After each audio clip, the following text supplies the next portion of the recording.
جلدی کرتے ہیں، کچھ تو ان لوگوں میں سے وہ ہیں جو منہ سے کہتے ہیں کہ ہم مومن ہیں لیکن ان کے دل مومن نہیں ہیں، اور کچھ ان میں سے جو یہودی ہیں ان کی وجہ سے غمناک نہ ہونا۔ یہ لوگ جھوٹی باتیں بنانے کے لیے جاسوسی کرتے پھرتے ہیں اور ان دوسرے لوگوں کے لیے جاسوس بنے ہیں جو ابھی تمہارے پاس نہیں آئے،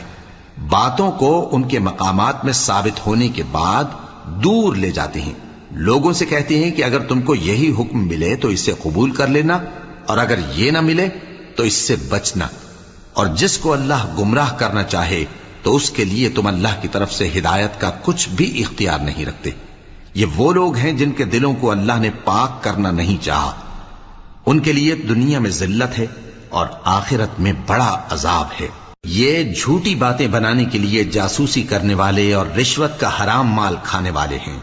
اگر یہ تمہارے پاس کوئی مقدمہ فیصل کرانے کو آئیں تو تم ان میں فیصلہ